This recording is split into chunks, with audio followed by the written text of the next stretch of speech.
You were thinking the intro could use some spicing up? Spice away, my friend. No, I don't know. Something a little bit more structured. Or maybe we could come in with a story, you know. It's March 29th, it's March 9th, and I'm drowning in taxes. Anyway, welcome to the Liquidity event. Anyway. Great homework and research done on that. Who are you? I'm AJ. And I'm Shane Mason, CPA. I got a great story.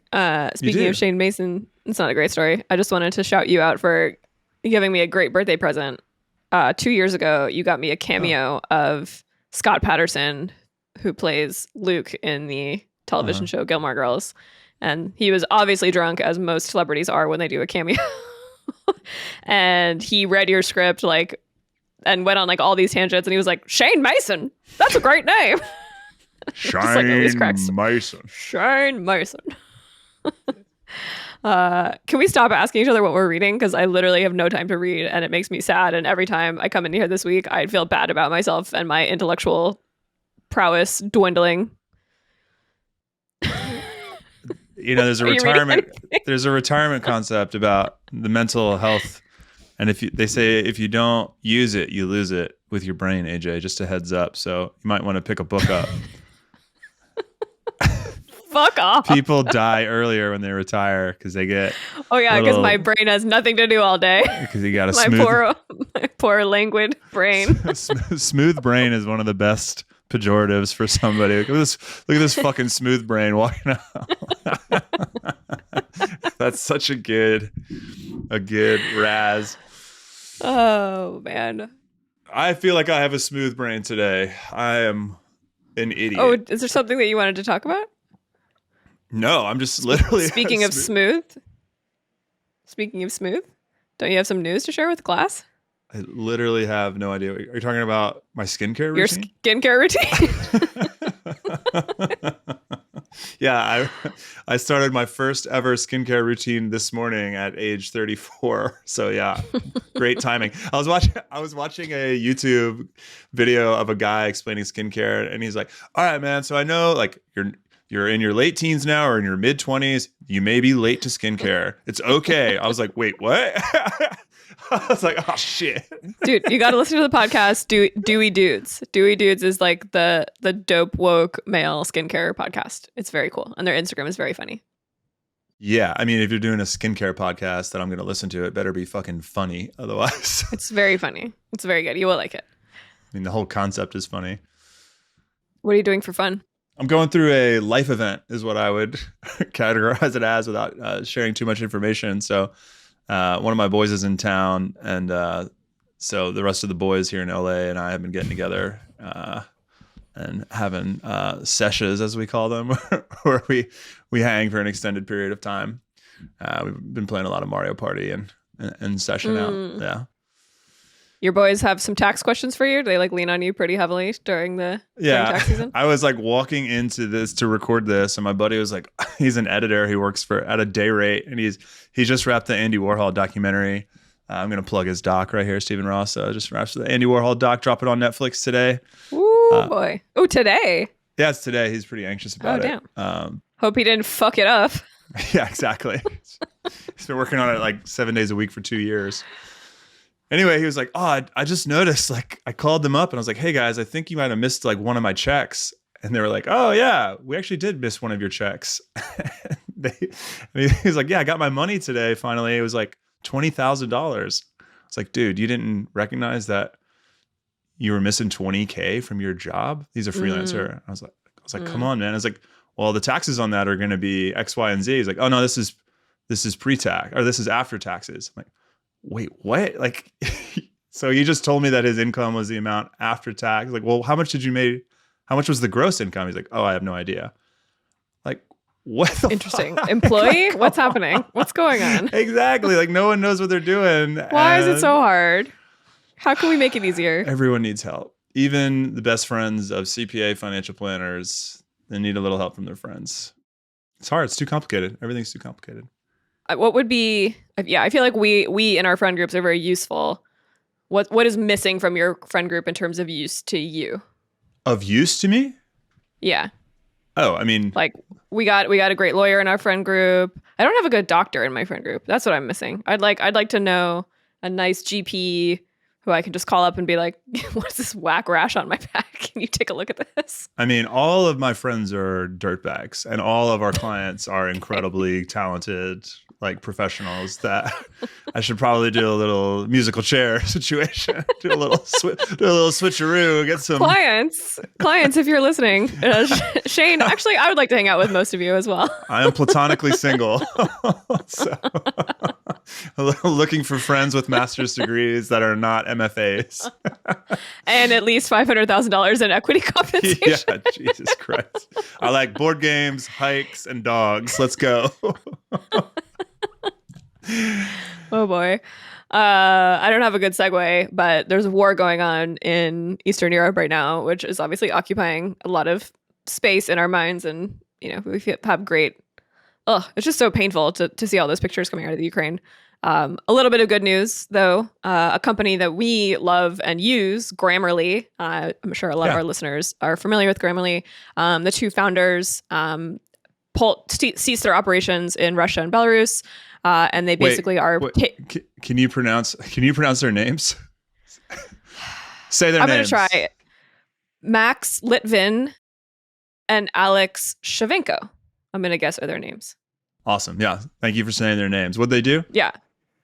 Yeah. They don't. So they ceased operations in Russia and Belarus, obviously in protest of this, offense of invading a country that just voluntarily gave up their nukes. They're donating all of the net revenue earned in Russia and Belarus since the war started in 2014 through 2022 to causes supporting Ukraine. So I would imagine that's millions and millions of dollars. Just a great push there. They're a Ukrainian company, an incredible tech company, seeing incredible growth. I would expect we see an IPO from them or an acquisition in the next 2 years. That's a prediction I'm going to go ahead and make. I love this. Yeah, there's a lot of incredibly talented development talent in Eastern Europe. We almost hired a Ukrainian team to help be our software development team about 2 years ago to build out a tool. We didn't end up going with them, but they were super talented, and I hope they're doing okay. And our developer right now that we do work with is in Serbia, and he says that while he's hanging out, he meets all kinds of incredibly gifted and brilliant developers in his social circles. So shout out to Eastern European contributions. It's interesting that, they are founded in the Ukraine in 2009 and moved to San Francisco, and they're now a $13 billion company because Americans can't spell. Who'd have thunk? I mean, software will save the world. It's not always eating it. I rely too much on That is a deep Grammarly. joke, deep Andreessen Horowitz joke. I'm a terrible speller. There are things. Surprisingly. I'm a terrible speller. Surprisingly, I'm a terrible speller. I never learned how to spell. Wait, what's the story behind that again? My parents tell me. You're an incredibly talented content creator, and your rhetoric and prose are both extremely compelling. But if you get a hold of a rough draft of AJ's content, looks like a 8th grader. Actually, that is no longer true because I have Grammarly. Right, but why can't you spell normally, naturally?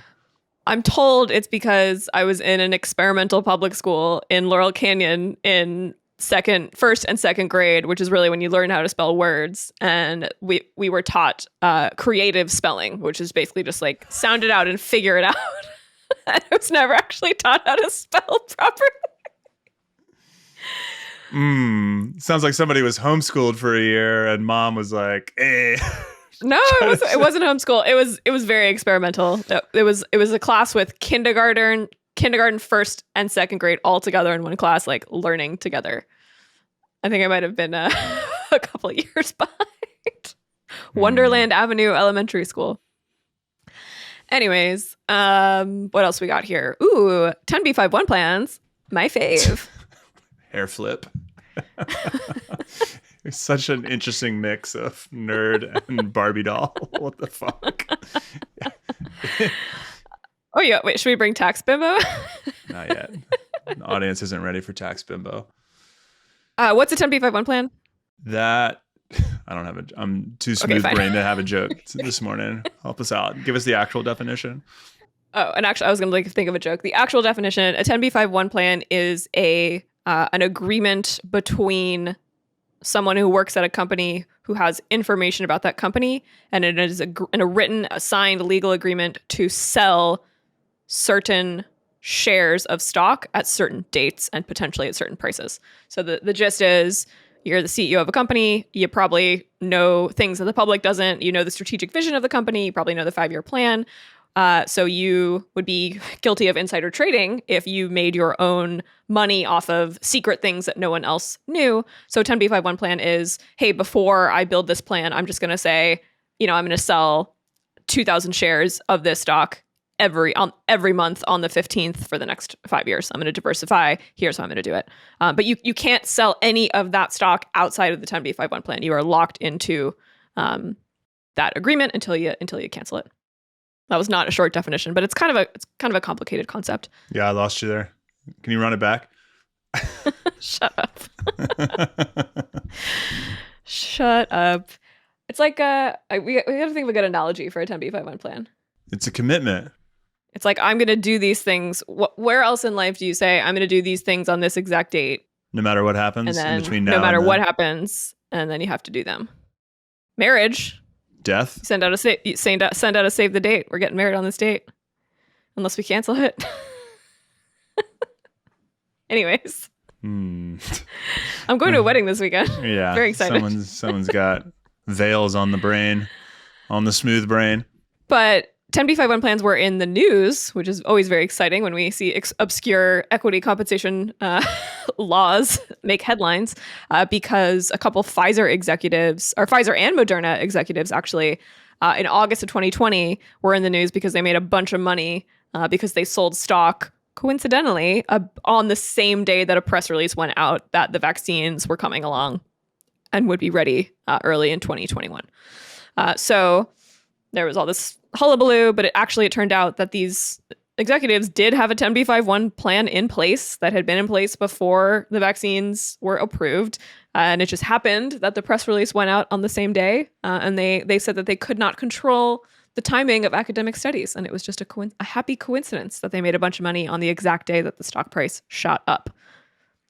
Shane Mason, do you believe them or not? Well, I mean, it's interesting. Like 10b5-1s are especially important for companies that have a lot of R&D expense, because the threat is that the other holders of stock, they take a look at the sales of insiders and they say, hey, these people developed something internally. They knew that it was going to be successful and change the stock price. And we're all holding stock, but when they sell, it reduces the supply because now there is more available for sale. And whenever there's more supply, it drives down the price because of the laws of supply and demand. So we have a lower stock price that now we can sell out because these people sold out before us. So I'm going to sue the company. So the companies, in an attempt to prevent lawsuits from stockholders, say, hey, we develop things here, but we force a lot of our insiders, if they do want to sell things, to set up these plans that are months or quarters or even years in advance that say, no matter what happens in the future, we are going to sell on this date. And this is the amount of shares at a flat amount. Who knows what the price will be in the future? That'll go out the door. So these 10b5-1 plans prevent lawsuits by committing to sales no matter what. And I think that, I think it's effective. It's not required for everyone. Not 100% of insiders are required to do this. It's on a company by company basis. The lawyers are the ones that decide when it's important, even who an insider is, what can happen, how many shares can be sold with 10b5-1s. It's really esoteric space that anyone that works in R&D and development, which a lot of our listeners do, should be familiar with. And I think that if you have a 10b5-1 plan, then you are privileged to inside information at public companies, which is really rad. And I think they are effective, but they're very weird. I forget the question. What's going on? That was a long answer to a question I already forgot. You nailed it. It's fine. All right. The question was, do you believe them? Do you believe these That these Pfizer executives in saying that they didn't know? No. That they didn't time it. I don't believe them either. I think they're full of shit. No.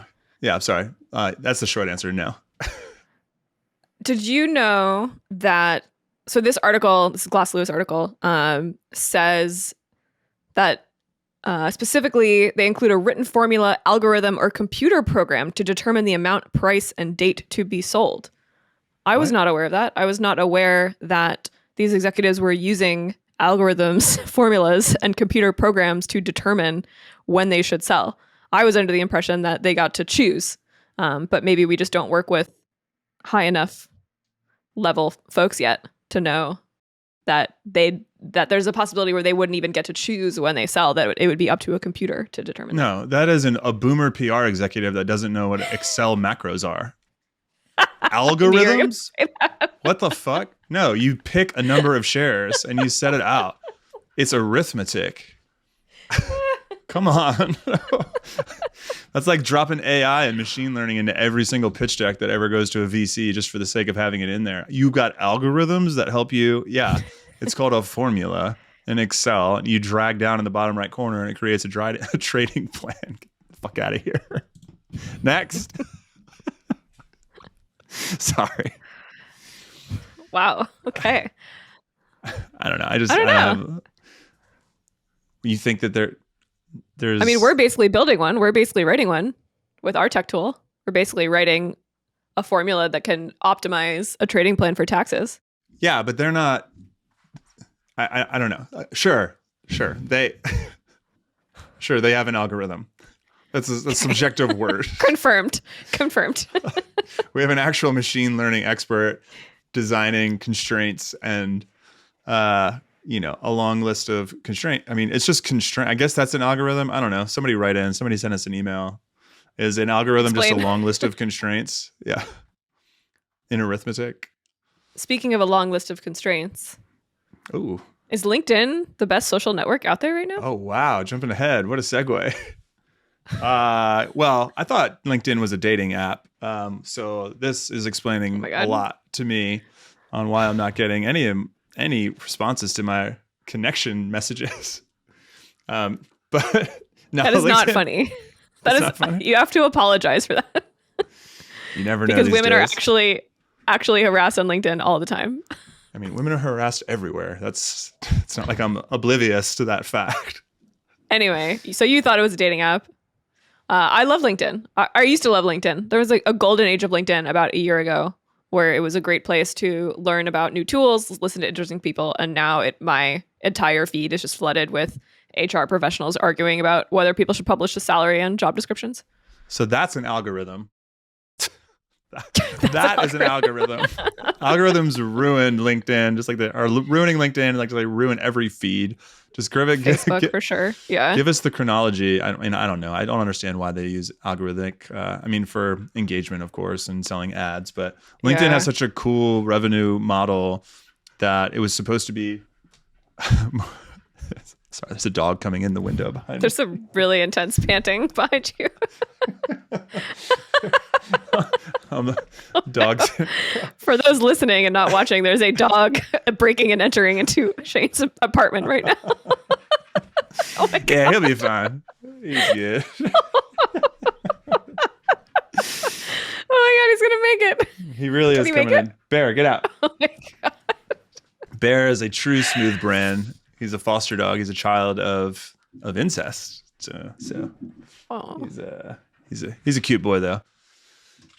All right. Anyway, LinkedIn has a cool revenue model because we pay LinkedIn like over 20 grand a year, 30 grand a year for access to the recruiting tool and the sales navigator, where you can contact executives and reach out to people that you recruit to work at the company.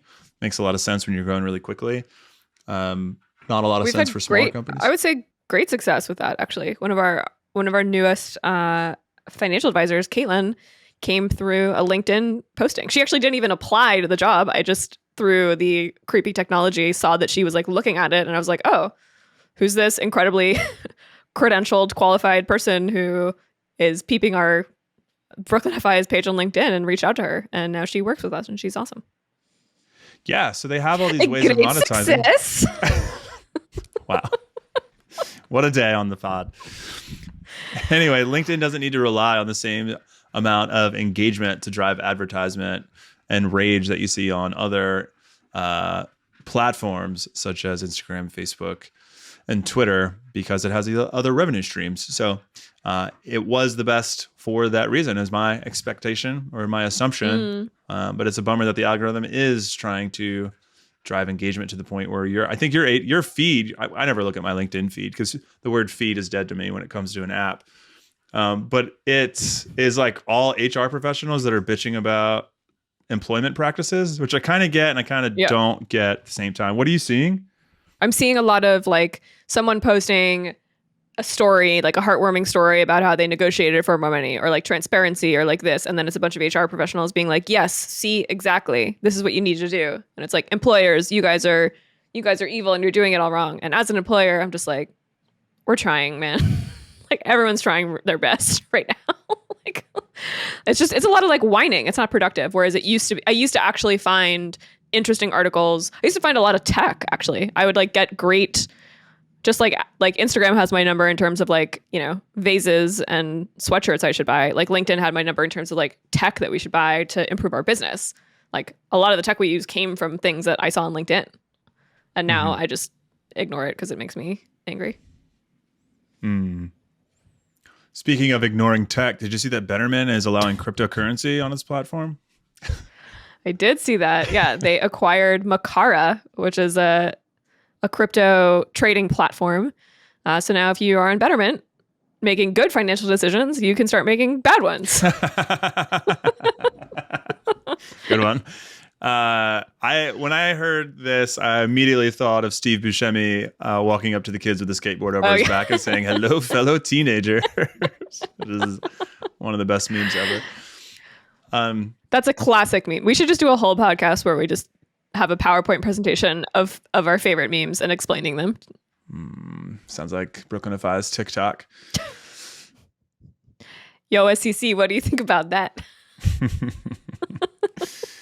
I think it's interesting that they're getting into crypto. I think this is actually a step in the right, like this is good branding for crypto. Betterment is a highly trusted. I love Betterment. I refer all of my client or people that I can't be clients or that are setting up accounts for the first time to use Betterment. Are the other competitors of Betterment? What are the competitors? There's two of them. There's Wealthfront and Ellevest. There's Ellevest.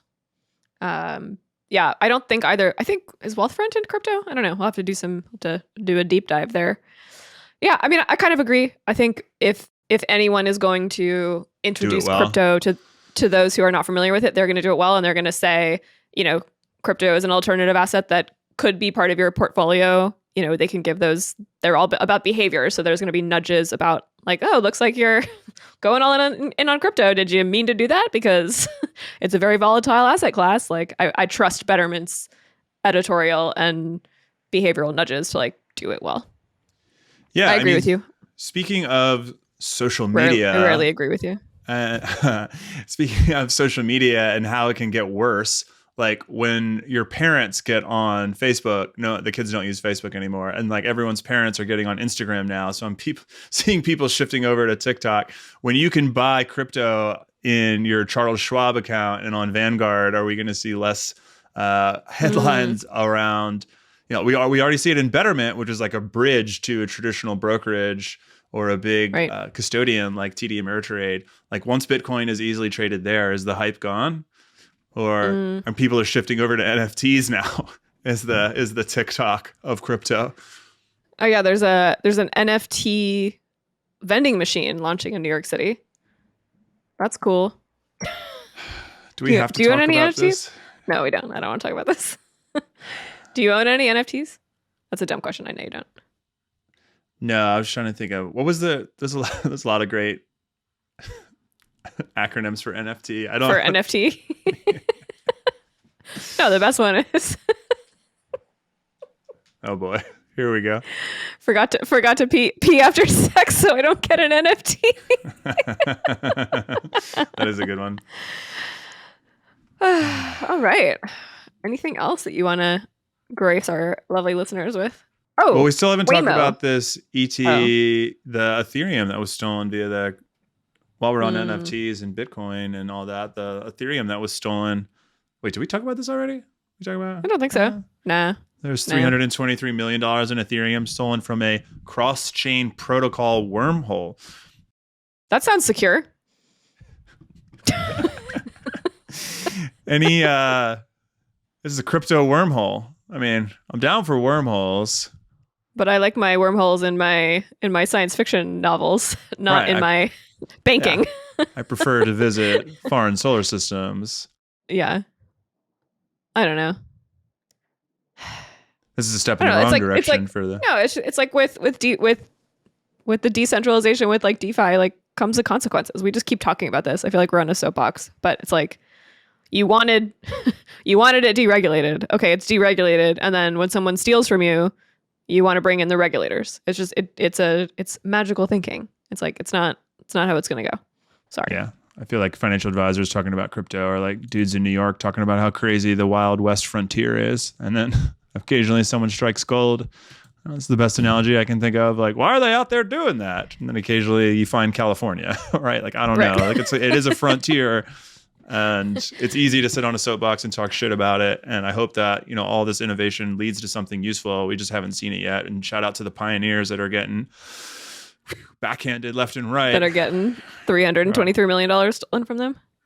Yeah, I mean, speaking of which, did you see that the ruble is now down 36% off the dollar? Yeah, it's not a good situation. Not to sympathize with Russians, but just like Russian civilians, the type that would leave Russia and go on vacation. Like apparently they have a great propaganda campaign to fool ordinary Russians. They don't even think that there's like a war going on in the Ukraine. But imagine being like a regular Russian middle class in New York and like your rubles have lost a third of the value. It's an expensive hot dog. Yeah. Oy. Yeah. Oy vey. I have a CEO Waymo. question though. Wait. Oh no. Sorry. We don't have time for Waymo. Let's do Waymo. I love Waymo. So we were recently in San Francisco and we were sitting eating dumplings in Chinatown and 15 Waymo cars drove past us. There was like so many and it was really cool, honestly. Confusing. I was all about it. So yeah, the Waymo, which is it's a sub company of Alphabet, right? I think they're one of the Google projects. Yeah. They're going to start charging for robo taxi rides in San Francisco. So I cannot wait. Please give me automated cars. I'll do whatever it takes to not have to drive. I saw a really cool thing about how once all cars are automated, we won't need stop signs or stop lights anymore because they know when they're going to hit each other. So they can be just like a pattern of cars like rapidly intersecting with each other. So not only will it in drive Star down. Wars. Yeah, exactly. In like the bad Star Wars movie when they go to what's the one where all the government is? No, the big government planet.